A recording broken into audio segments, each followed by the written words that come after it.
or 13 always. I might have to do this again because it keeps beeping out. Technology's been crazy. The internet went out yesterday. We live in a small town too. It's not like we're out in the country anymore, so it was weird. But it went out till 11 p.m. Very interesting. The granddaughters like to have something to watch when they go to bed, which is maybe not a great habit. So we took care of that. Today we're talking about, on day 2713, a couple of things. We're focusing on the mental area and aspect of the life framework. Got that right here. Physical, mental, emotional, spiritual, financial, relationships, contribution, communication, and confidence. I will repeat this often so that we get those. If you're not using a framework to kind of structure your life, plan your goals, and your life out, guess what? Somebody else is planning your life for you, and you're probably leading the life that they have planned for you, which is part of today's topic. We're focusing on mental health and well-being this entire month. And today's topic is limiting beliefs. Yesterday, we just thought about our beliefs. What are our beliefs about? Our thoughts, our thinking, our intelligence, our ego, our identity, anything that we form a thought of, which basically is the framework of everything that we are, we have beliefs about. Beliefs are thoughts that we think a lot. So if I think I'm a klutz a lot, guess what? I'm a klutz. I do klutzy things. And every time I do a klutzy thing, I reinforce that. Now, Jim Edwards, my internet marketing fame friend, pointed this out when we were on the gym boat one year. I tripped getting off of the boat for an excursion we were on. And I said, oh my God, I'm such a klutz, or oh, I'm such a klutz. And he looked at me and he said, Sharon, did you really just say that out loud? I said, yes, I did. And that was my reminder to remember that we get what we speak about in our lives. And so if I didn't want to be a klutz anymore, I needed to deal with that particular limiting belief. Now, where did it come from? And let's talk about the process. How do we do this? Because we're going to encourage you to do this today.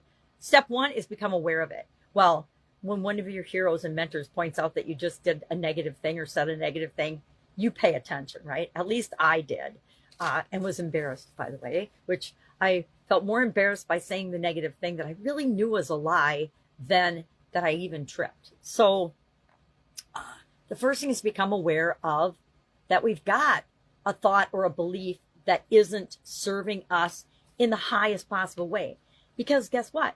If I continually believe that I am uncoordinated and a klutz, I will continue to have mishaps and accidents. The universe serves us up whatever we say we want.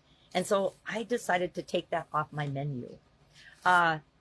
Step two is we want to go ahead and look at and ask ourselves and challenge that belief. Once we get a belief and we say, that might not be giving me the results we want. We always know by the results we're getting if we've got a limiting belief or not. If we're getting stress, anxiety, any negative emotions, doubt, worry, fear, sleepless nights, etc., we want to identify what is the root cause of that. What's causing that? And often it's a belief we have about a situation, person, place, or thing that probably isn't even true, or about ourselves. Most often it's about ourselves. And so we want to have a strategy for addressing these. So step two is to challenge that belief. Am I a klutz? That means I have to be a klutz 100% of the time, every day of my life, from the time I'm born to the time I die. So that's ridiculous, right? It's obviously false. It's not true. I am not a klutz. Do we all do uncoordinated things at some time in our life? Yeah. Remember when you learned to walk? That wasn't pretty, probably for any of us. So we want to question it, ask questions. Where did it come from? How did that come up? Why is it bothering me now? And what am I going to do about it? I am not even looking at the right sheets today. Step three is to reframe that belief. So instead of I am a klutz, I am going to say I am coordinated, or I am whatever. I can't remember even what I did to get rid of it.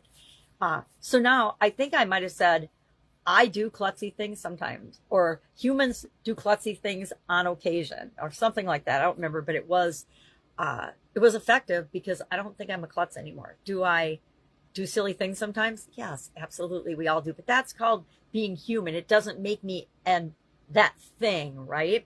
Step three, we're going to reframe it. Step four, we're going to take empowered action to reinforce that. So maybe I will do a couple of risky things successfully to prove to me that I'm not a klutz, that I don't always fall in the water, or I don't always trip on the boat, or etc. And then finally, we're going to find ways to reinforce that new belief. So what I do is I usually do affirmations about something, especially as soon as I discover it, I'll take an action and then I affirm the new behavior, the new belief, the new desired thing that I want, the new outcome. And I use affirmations for that. I use affirmations in when I double up my ability to get things done. So when I'm brushing my teeth, I do affirmations. When I'm going for a walk, if I've got something that's bothering me and I want to fix, I will do affirmations of the things that I want. And then when I have wins, when I see myself successfully achieving the new belief that I want, I celebrate that. And it might be, I have a second cup of coffee. It might be, I have some caramel. Whatever it is, whatever is rewarding to you, that's what you want to pick and choose. So that's what we're working on today. And I think that this applies to each and every area of our life.